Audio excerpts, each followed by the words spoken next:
வணக்கம் நேர்களே, இது ஷர்மிளா டாக்கீஸ். நான் உங்கள் டாக்டர் ஷர்மிளா.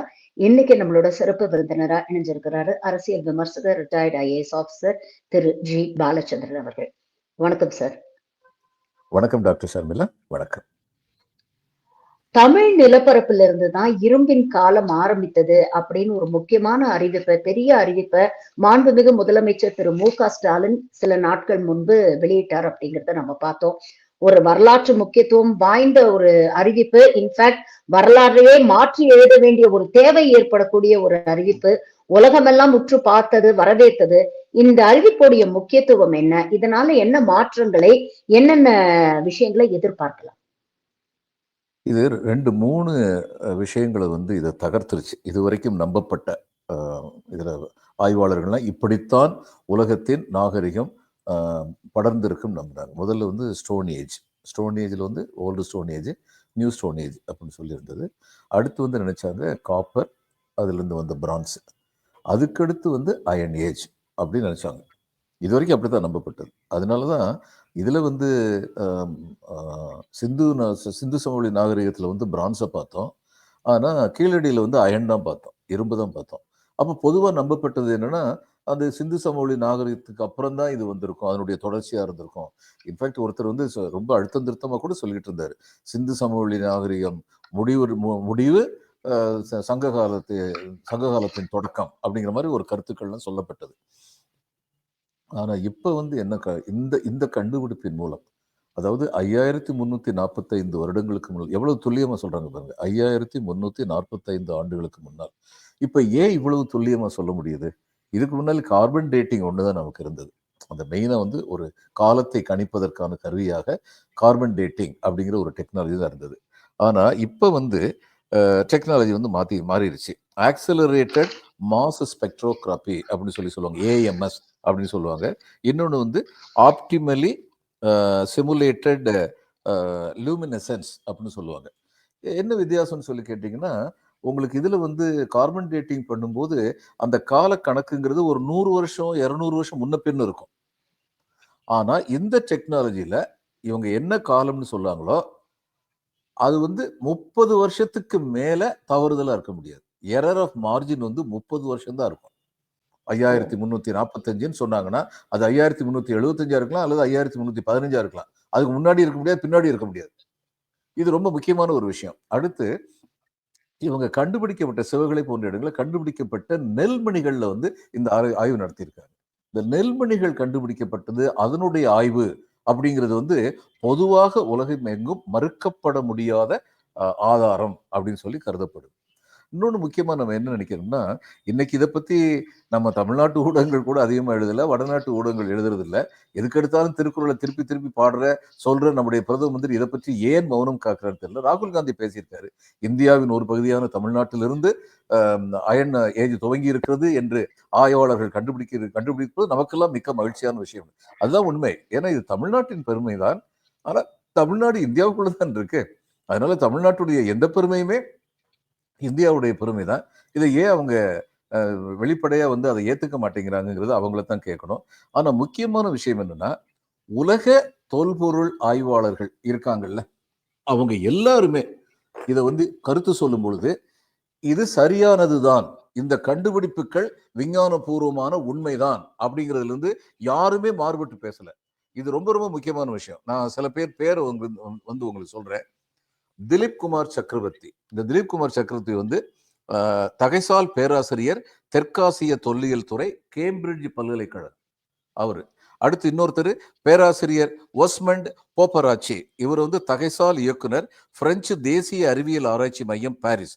அதை தவிர முன்னாள் இணை பேராசிரியர், மத்திய மற்றும் தெற்காசிய கலை, தொல்லியல் மற்றும் நாணயியல் துறை, கலிபோர்னியா பல்கலைக்கழகம், Berkeley, United States of America.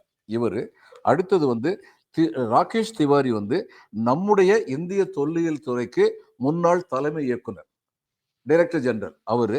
அடுத்து பேராசிரியர் பத்தையா பத்மஸ்ரீ வாங்கினவர், தகைசால் பேராசிரியர் மற்றும் முன்னாள் இயக்குனர், டெக்கான் காலேஜ், பூனே. அது ரொம்ப ஃபேமஸான இந்த மாதிரி தொல்லியல் ஆய்வுகளுக்கெல்லாம். அடுத்து பேராசிரியர் சாரதா ஸ்ரீனிவாசன், அவங்க தேசிய மேம்பாட்டு நிறுவனத்துல பெங்களூர்ல ப்ரொஃபஸரா இருக்கிறவங்க. அடுத்து நம்ம பிஜே செரியன், இவர் வந்து திருவனந்தபுரத்தில் இருக்கவர். பேராசிரியர் KP ராவ், இவர் வந்து ஹைதராபாத் பல்கலைக்கழகத்துடைய பேராசிரியர், முன்னாள் இயக்குனர், தொல்லியல் மற்றும் அருங்காட்சியகங்கள் துறை, ஆந்திர மாநிலம். இவங்க யாரும் தமிழர்கள் கிடையாது. இவங்க எல்லாருமே இன்னும் இருக்கிறாங்க. அலோக் குமார் கனுங்கோ இருக்காரு, ஒரிசாவை சேர்ந்தவர். பேராசிரியர் ரவி கோரி செட்டார், அவர் வந்து இதுல வந்து ஹார்வர்டில் வந்து பெல்லாரியில, மைசூர்ல வந்து கர்நாடகாவில் வந்து இருந்திருக்கிறாரு. அதுக்கப்புறம் பேராசிரியர் ரவீந்திரகுமார் மொகந்தி, அவர் வந்து தாகூர் தேசிய ஆய்வாளர், தொல்லியல் துறை, டெக்கான் கல்லூரி முதுகலை ஆராய்ச்சி நிறுவனம், பூனே. இவங்க எல்லாருமே என்ன சொல்லியிருக்காங்கன்னா, இது வந்து துல்லியமாக செய்யப்பட்டதான் ஆய்வு. ஏன்னா இந்த ஆய்வுடைய முடிவு வந்து தமிழக அரசு என்ன பண்ணாங்க, 4 பேருக்கு, இன்க்ளூடிங் 1 லெபார்டரி இன் இது யுஎஸ், அந்த 4 இதுலையும் ஆய்வகங்களையும் இவங்களுடைய ஆய்வு முடிவுகள் வந்து உறுதிப்படுத்தப்பட்டிருக்கின்றனங்கிறதுனால இதை யாராலையும் வந்து சந்தேகிக்க முடியாது. இந்த ரிசல்ட் வந்து உண்மைதான். 5345, ஏறத்தாழ 5300 ஆண்டுகளுக்கு முன்னால் இரும்பின் பயன்பாட்டை தமிழர்கள் கண்டுபிடித்திருக்கிறார்கள். அதாவது இரும்பை கண்டுபிடிக்கிறது கஷ்டம் இல்லை, இரும்பின் பயன்பாடு கண்டுபிடிக்கணும். நீங்க இரும்பை மற்ற தாதுக்கு வந்து பிரிக்கணும். அதுக்கு இந்த ஸ்மெல்டரிங் ஆஃப் அயர்ன்னு சொல்லுவாங்க. அது 1300 டிகிரிக்கு மேலதான் அதை வந்து மெல்ட் பண்ண முடியும், பிரிக்க முடியும். இதெல்லாம் காப்பர்ல வந்து 1000 டிகிரிக்குள்ளே வந்துடும். அப்ப காப்பர் அதனால வந்து ஸ்ட்ராங்கான மெட்டல்ல இருக்காது. இப்ப மொஹஞ்சதாரோல கண்டுபிடிக்கப்பட்டது, சிந்துவெளி சமவெளி நாகரிகத்தில் கண்டுபிடிக்கப்பட்ட அந்த உலோகங்கள் வலிமையானவை இல்லை. இன்னும் பல பேருக்கு தெரியாது, இந்த சிலுவை யுத்தம் நடந்ததுல, அந்த காலத்துல வந்து போப்பாண்டவர் வந்து ஜெருசலேம் எல்லாம் நம்ம தான் வச்சிருக்கணும், அதை வந்து ஒட்டமன் எம்பையர் இந்த மாதிரி இவங்கெல்லாம் வச்சிருக்காங்க, முஸ்லிம்கள் வச்சிருக்காங்கன்னு சொல்லி படைக்கு பின்னாடி படையை அனுப்பிட்டே இருந்தார். போய் சண்டை போட்டாங்க. அவங்க யாருக்குமே இந்த இஸ்லாமியர்களுடைய வாழ் இருக்க அதனுடைய கூர்மை வந்து அங்கிருந்து வந்தவங்களுக்கு இல்லை, யூரோப்ல இருந்து வந்தவங்களுக்கு இல்லை. அந்த வாளுக்கு வந்து டமாஸ்கஸ் சோடு அப்படி பேர் வச்சாங்க. இந்த டமாஸ்கஸ் சோடு வந்து நீரின் தன்மையுடன் கடினமான குவாலிட்டியோட இருக்கும். அது வந்து கவசங்களை ஊடுருவி செல்லக்கூடிய அளவுக்கு ஆற்றல் வாய்ந்தது.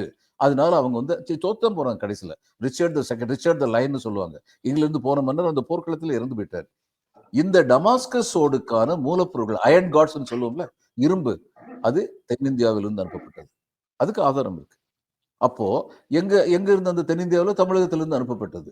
அப்ப தமிழகத்துல வந்து அயன் டெக்னாலஜியை நல்லா புரிஞ்சு வச்சிருந்தாங்க. அதனாலதான் அலெக்சாண்டர் வந்து இவங்களுடைய நேட்டிவ், இவங்களுடைய இதை பார்த்து பயந்தான்னு சொல்லுவாங்க. எப்படி இந்த அளவுக்கு வலிமையான வாட்களோடு இவங்க வர்றாங்கன்னு சொல்லி பயந்தான்னு சொல்லுவாங்க.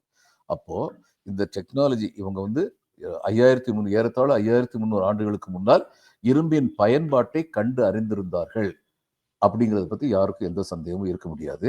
இதனால என்ன ஆகுது, இது இருக்கிறதுல பழமையா என்ன இருந்ததுன்னா, 1300 ஆண்டுகள், கிமு 1300 ஆண்டுக்கு முன்னாடி துருக்கியில வந்து அயன் ஸ்மால்டரிங் டெக்னாலஜி இருந்தது அப்படின்னு அதுதான் எல்லாரும் நினைச்சுக்கிட்டு இருந்தாங்க. அப்ப யூரோப்ல இருந்து அயன் இங்க வந்திருக்குன்னு கூட நினைச்சுக்கிட்டு இருந்தாங்க.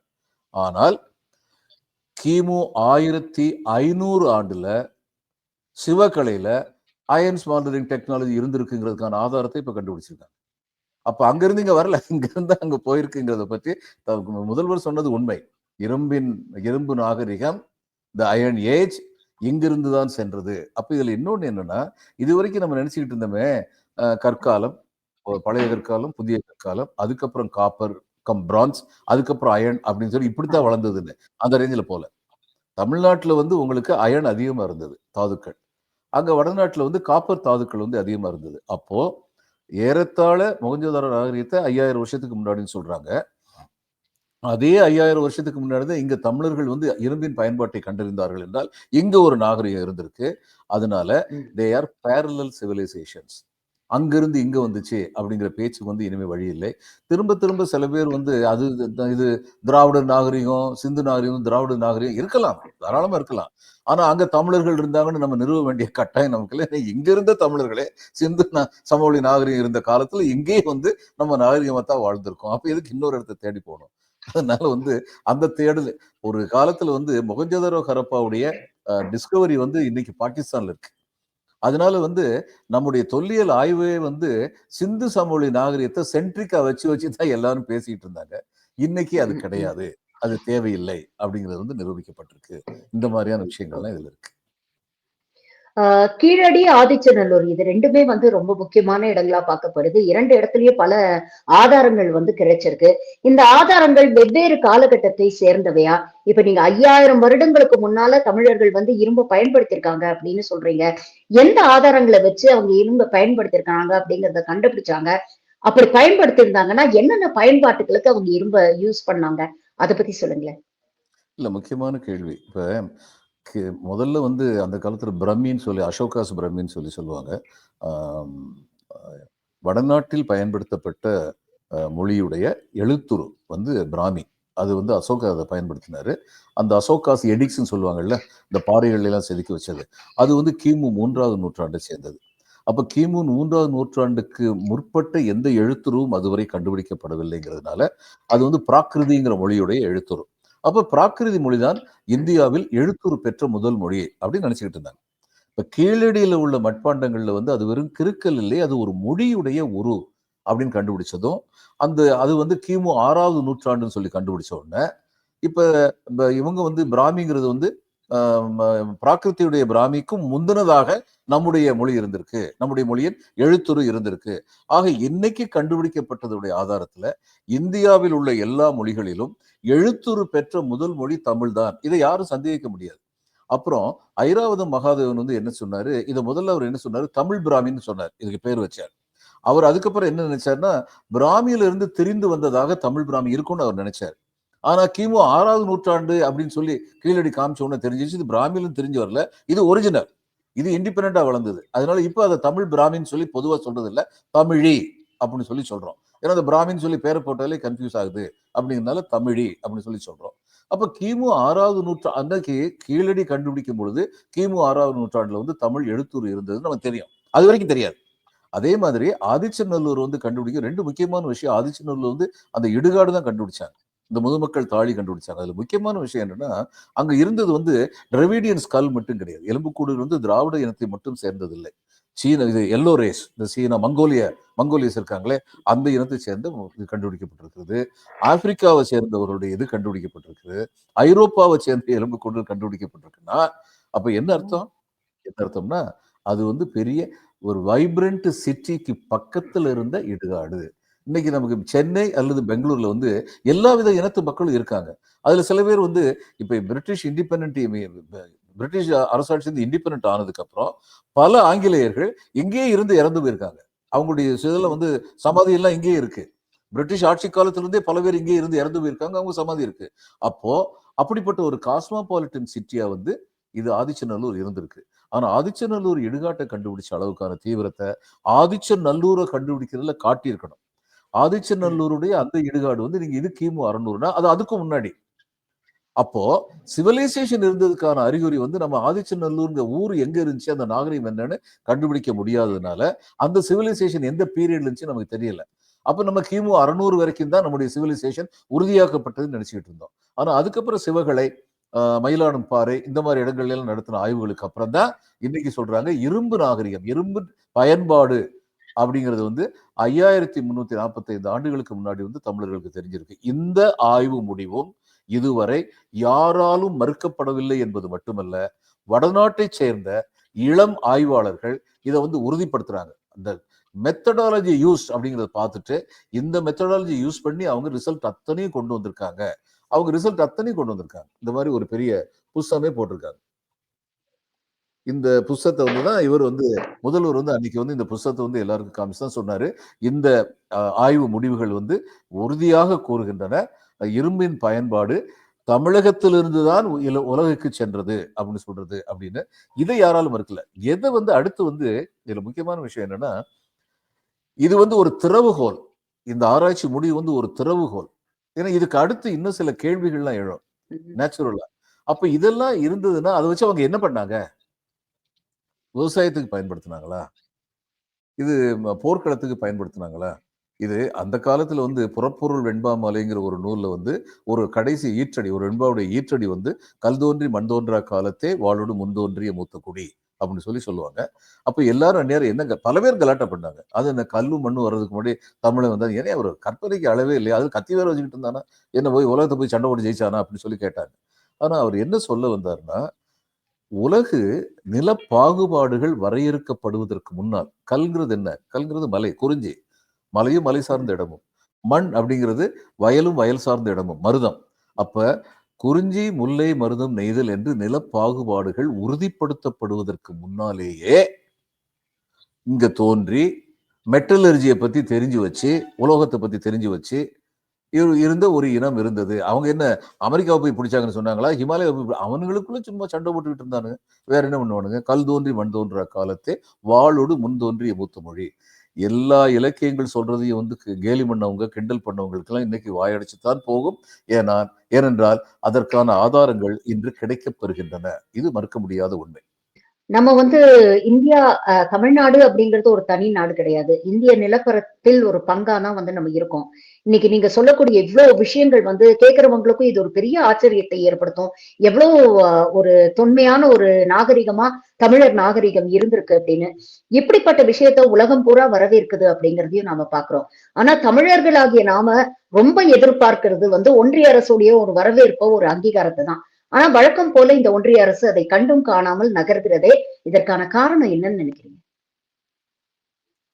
வின்சென்ட் ஸ்மித்னு சொல்லி ஒரு historian, I think Smith, Vincent நினைக்கிறேன், ஃபர்ஸ்ட் நேம் சரியா தெரியல. அவர் வந்து சொன்னாரு, உண்மையான நேர்மையான இந்திய வரலாறு எழுதப்பட வேண்டும் என்றால் அது தெற்கிலிருந்து தான் துவக்கப்பட வேண்டும். அப்படி இன்னைக்கு 100 வருஷத்துக்கு முன்னாடி சொன்னாரு. யாரும் பண்ணதே இல்லை. இல்லாத சரஸ்வதி நதியை பற்றி ஆய்வு செய்யறதுக்கு 2000 கோடி ரூபாய் செலவழிக்கிறாங்களே. ஆனா இருக்கிற தாமிரபரணி கரையில என்னென்ன இருக்குங்கிறத பத்தி ஏன் செய்ய மாட்டேங்கிறாங்க? பூம்புகார் வந்து அது வந்து நிச்சயமா வந்து சுனாமியில தான் அழிஞ்சு போயிருக்குங்கிறதுல சந்தேகம் இல்லை. ஆனா குமரிக்கண்டம்ங்கிறதெல்லாம் வந்து கொஞ்சம் கற்பனை. ஏன்னா லெமூரியா கண்டம்னு சொன்னதை தான் இவங்க வந்து அது நேரம் ஆப்பிரிக்கா கூட அது பார்ட் அண்ட் பார்சலா இருந்தது. அதுக்கப்புறம் தான் இந்தியா வந்து ஆப்பிரிக்கால இருந்து நகண்டு தனியா போச்சு. அப்போ லெமூரியா கண்டம் சொன்னதை இவங்க குமரி கண்டம் சொல்றாங்க. அதுக்கு இளங்கோவடிகள் ஆதாரம் எடுத்து காட்டுறாங்க. Ilango Adigal was not a historian. அவர் வரலாற்று ஆசிரியர் இல்லை. அவர் ஒரு கதாசிரியர். என்னென்னமோ சொல்லுவார் கதையில. அத்தனை வந்து உண்மைன்னு சொல்லி நம்ம நினைக்க வேண்டியதில்லை. அப்போ லெமூரியாங்கிற பேர் வந்தது காரணமே லெமூர் என்ற குரங்கினங்கள் அதிகமாக வசித்த இடம் அப்படிங்கிறது. அது வந்து ப்ரீ ஹிஸ்டாரிக் பீரியட். மனித இனம் தோன்றுவதற்கு முன்னாலேயே ஆப்பிரிக்கால இருந்து பிரிஞ்சு வந்துருச்சு. அதனால அந்நியாரம் குமரி கண்டு இருந்துச்சு, அங்க தமிழர்கள் இருந்தாங்க அப்படின்னு சொல்றது வந்து கற்பனை. ஆனா எது கற்பனை இல்லைன்னா, அந்த வல்ல நாடுலாம் இதுல வந்து தஞ்சாவூர்ல இன்னைக்கு வரைக்கும் ஊர் பேர் உண்டு. நாடுன்னு சொல்லி வில்லேஜுக்கு உண்டு. அப்ப அந்த நாடு வந்து பல இதுல கன்னியாகுமரியில வந்து பல கிராமங்கள் வந்து அமிழ்ந்திருக்கும். கடல் அரிப்புன்னு சொல்லுவோம். சி எரோஷன் சொல்லுவோம். அந்த சி எரோஷன்ல வந்து அமிழ்ந்து போயிருக்கும். இப்ப நின்றசீர் நெடுமாறன்கிற பாண்டிய மன்னன் வந்து இது தன்னுடைய புலவர்களை மேடான பகுதிக்கு அழைத்து சென்று அங்கு சங்கம் நிறுவினான் அப்படின்னு சொல்லி ஒரு பாடலுடைய குறிப்பு இருக்கு. இந்த நின்றசீர் நெடுமாறன் வந்து சுனாமி வந்திருந்தா சரி, புலவர்கள் எல்லாம் கூட்டு போறதுக்கு என்ன டைம் இருந்தது? அதான் ஒட்டுமொத்தம் அத்தனை பேரும் போய் சேர்ந்துருவாங்களே. அப்ப இருந்தது வந்து சி எரோஷன். இதுல சந்தேகமே இல்லை. சரி, அடுத்து வந்து போன சுனாமியில 2004லயே வந்து கடல் உள்வாங்கும் பொழுது பார்த்தாங்க, மகாபலிபுரத்துல இன்னொரு கோயில் இருந்தது. அது எத்தனையோ நாளைக்கு முன்னாடி கடலுக்குள்ள முங்கி போயிருச்சு. அப்ப இருந்து என்ன தெரியுதுன்னா, கடலுக்குள்ள நம்ம இன்னும் போய் ஆராய்ச்சி பண்ணோம்னா இன்னும் பல விஷயங்கள் நமக்கு கிடைக்கும்ன்றதுல சந்தேகம் இல்லை. சுனாமி தான் இருந்திருக்கும் பூம்புகார்லங்கிறதுக்கு ஒரு மிகப்பெரிய ஹிஸ்டாரிக்கல் எவிடன்ஸா நம்ம பார்க்கணும்னா என்ன பார்க்கலாம்? நீங்க பாண்டியர்களுக்கு வந்து 3500 வருஷத்துக்கு நீண்ட நெடிய வரலாறு இருக்கு. அந்த இது வந்து சதாசிவ பண்டாரத்தார் வந்து அப்படியே சங்க இலக்கியத்தை முழுக்க முழுக்க சார்ந்து எழுதியிருக்கார் பாண்டியர் வரலாற. அந்த அந்த அந்த அந்த பெயர்கள் எல்லாம் உண்மையாக இருந்திருக்கும் என்றால், அவங்க முதற் சங்கம், 2வது சங்கம்னு சொல்றோம். அதெல்லாம் ஒரு கற்பனை தான். முதல் சங்கத்துக்கு சிவபெருமான் வந்து புலவரா தலைவரா இருந்தாரு. 2வது சங்கத்துக்கு வந்து கொஞ்சம் ரெஸ்ட் எடுத்துக்கிறேன் நீ வாப்பான்னு சொல்லி முருகனை தலைவனாக்குறாங்கல்ல, ஒரு கற்பனை கதைகள். 2வது சங்கத்துக்கு கபாடபுரம்னு ஒரு ஊர் இருந்துச்சுங்க. கபாடபுரம் தமிழ் பேரே கிடையாது. அதனால அதெல்லாம் கற்பனை. ஆனா பழந்தமிழ் இலக்கியம்னு சொல்லி கண்டிப்பா சொல்லலாம். பழந்தமிழ் இலக்கியத்துல நமக்கு கிடைச்சிருக்கிறது கடைச்சங்க காலம் என்று படுகின்ற இலக்கியங்கள். அதுக்கு முன்னாடி இருந்தது வந்து தொல்காப்பியம். தொல்காப்பியத்திலே பல சமயங்கள்ல வந்து தொல்காப்பியர் வந்து என்மனார் புலவர், என்மனார் அறிஞர்னு சொல்லியிருக்காரு. அப்ப அதுக்கு முன்னாடி இப்படியெல்லாம் அறிஞர்கள் சொல்வார்கள், இப்படியெல்லாம் புலவர்கள் சொல்வார்கள் அவர் மேற்கோள் காட்டினார்னா, அப்ப அதுக்கு முந்தைய இலக்கண நூல்கள் இருந்திருக்கு. அதைத்தான் அவர் கோட் பண்ண. நமக்கு கிடைக்கல. ஆனா இது நிச்சயமான ஆதாரம். அடுத்து இலக்கியத்தை நெறிப்படுத்துவதற்காகத்தான் இலக்கணம் தோன்றும். அப்படின்னா முதல்ல வந்தது இலக்கியம். தொல்காப்பியத்துக்கு முன்னாடி இலக்கியம் இருந்திருக்கு. தொல்காப்பியர் சொல்ற இலக்கண நூல்களுக்கு முன்னாடி இலக்கியம் இருந்திருக்கு. இதையெல்லாம் பார்க்கும் பொழுது அந்த நீண்ட நெடிய வரலாறு பாண்டிய மன்னர்களுக்கு வந்து இருந்தது. ஆனா சோழர்களுக்கு இல்லை. நமக்கு தெரியும். சங்க காலத்துக்கு அப்புறம் சோழர்கள் காணாம போயிட்டாங்க. ஏன் காணாம போனாங்க? இந்த கேள்வி கொஞ்சம் நிதர்சனமா வந்து கொஞ்சம் ஸ்டடி பண்ணி பாருங்க. அதுக்கப்புறம் சங்க காலத்துக்கு அப்புறம் இவன் முத்தரையர் ஆண்டு கொண்டிருந்த தஞ்சாவூரை விஜயாலயன் கைப்பற்றும் வரை அவங்க எங்கேயாவது ஒரு இடத்துல ஒரு சின்ன சேனாதிபதி, ஒரு சின்ன ஜமீன்தார், இது மாதிரி தங்களுடைய அடையாளத்தை விட்டு கொடுக்காமல், ஆனால் எந்த விதமான மிகப்பெரிய பலமும் இல்லாதவர்களாக அவர்கள் வாழ்ந்து வந்தார்கள்.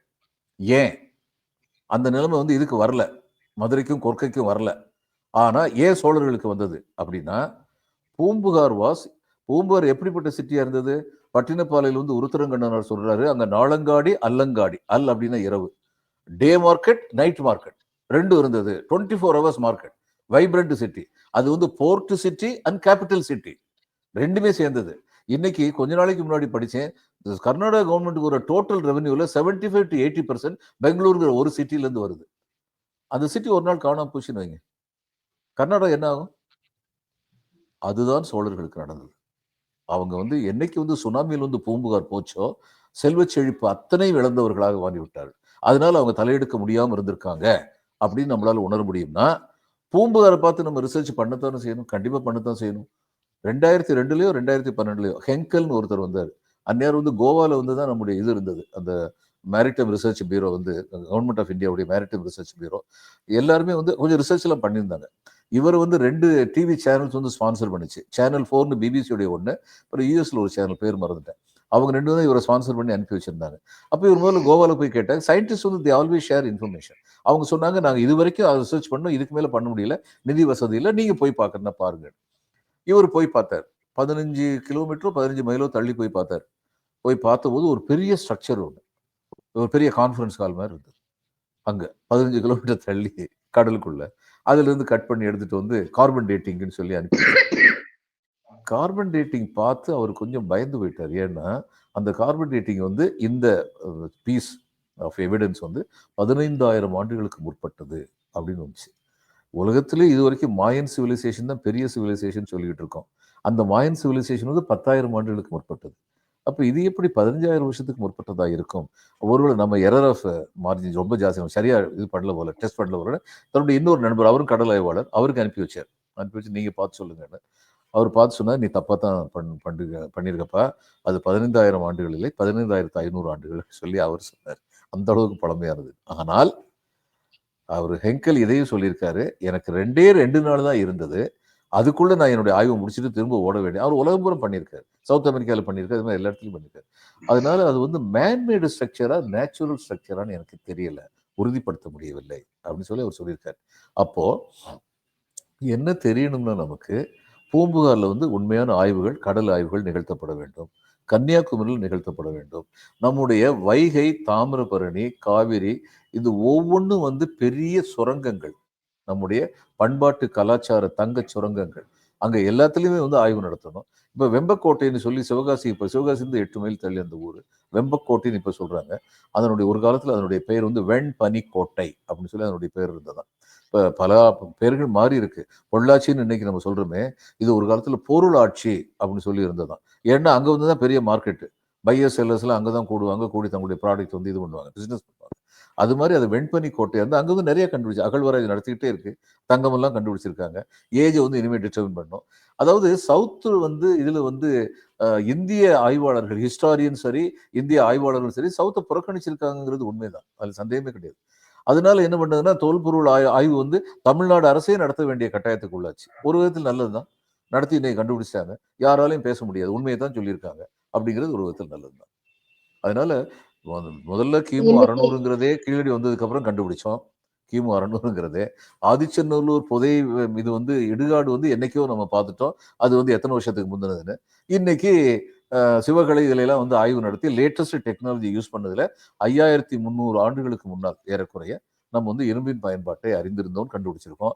அடுத்து இன்னும் இதை ஏன் சொல்றேன்னா, இது ஒரு வெறும் கீ, இது வந்து ஒரு திறவுகோல்னு ஏன் சொல்றேன்னா, அப்ப இதை வச்சு அவங்க என்ன பண்ணாங்க? வெறுமனே இது அரபு நாட்டுக்கு வந்து இரும்பு ஏற்றுமதி பண்றதோடு நிப்பாட்டினாங்களா? விவசாயத்துக்கு பயன்படுத்தினாங்கன்னா எங்க பயன்படுத்தினாங்க? நகர நாகரிகம் இருந்ததா? இல்லை என்றால் இது எப்படி முதல்ல வந்து ஸ்டோன் ஏஜ், அதுக்கப்புறம் வந்து காப்பர் கம் பிரான்ஸ், அதுக்கப்புறம் அயன்லாம் சொல்லிக்கிட்டு இருந்தது மாறி, ஒரே நேரத்தில் simultaneously various parts of the வேர்ல்ட்ல அயன் ஏஜும் இருந்திருக்க முடியும், காப்பர் ஏஜும் இருந்திருக்க முடியும். இன்னைக்கு எப்படி கண்டுபிடிக்கிறோமோ அதே மாதிரி ஒரு நகர நாகரிகம் இல்லாமலே நாகரிகத்தில் மேம்பட்டவர்களாக கூட இருந்திருக்கலாம். அதெல்லாம் வந்து இன்னும் திரும்ப திரும்ப ரிசர்ச் பண்ணும்போது தான் தெரியும். ஒண்ணு சொல்லுவோம், இது எல்லாமே கன்ஜெக்சர்ஸ், ஹைபாத்தசிஸ்ன்னு சொல்லுவோம் ஆங்கிலத்துல. இது இருக்கலாம், அப்படி இருந்திருக்கலாம். இது மாதிரி இந்த இந்த ஆராய்ச்சியின் முடிவுல வந்து இது மாதிரி பல யூகங்கள் நம்ம செய்றோம். எப்படி வாழ்ந்திருப்பாங்கன்னு. ஏன்னா இன்னும் நமக்கு வந்து உறுதியா வந்து உண்மை தெரியல. அதுக்கு இன்னும் ஆய்வு நடத்தணும். ஆனால் எந்த விதமான யூகமும் இல்லாமல் உறுதிப்படுத்தப்பட்ட உண்மைங்கிறது என்னன்னா, இரும்பின் பயன்பாடை 5300 ஆண்டுகளுக்கு முன்னால் தமிழர்கள் அறிந்திருக்கிறார்கள். இதை யார் சந்தேகிக்க முடியாது. இதுதான் கிரேட்டஸ்ட் டிஸ்கவரி. இப்ப நீங்க சொல்ற மாதிரி இவ்ளோ ரிசர்ச் பண்ண வேண்டிய ஒரு தேவை இருக்கு அப்படிங்கறத நம்ம பாக்குறோம். இதற்கு வந்து நிறைய பொருள் செலவாகும் அப்படிங்கிற ஒரு விஷயம் இருக்கு. இன்னொரு பக்கம் இதற்கு நிறைய ஆய்வாளர்களும் தேவை அப்படிங்கிற விஷயமும் இருக்கு. ஒரு மாநில அரசால மட்டுமே இது முடியுமா? இப்ப இந்த கீழடியில இந்த அளவுக்கு வந்து கண்டுபிடிச்சதுக்கே வந்து இங்க இருக்கக்கூடிய திராவிட முன்னேற்ற கழக அரசு ஒரு இனம் சார்ந்து ஒரு மொழி சார்ந்து யோசிக்கக்கூடிய ஒரு அரசா இருந்ததுனால அதோடைய முக்கியத்துவம் தெரிஞ்சதுனால இந்த அளவுக்கு அவங்க வந்து பண்ணிருக்கிறாங்க.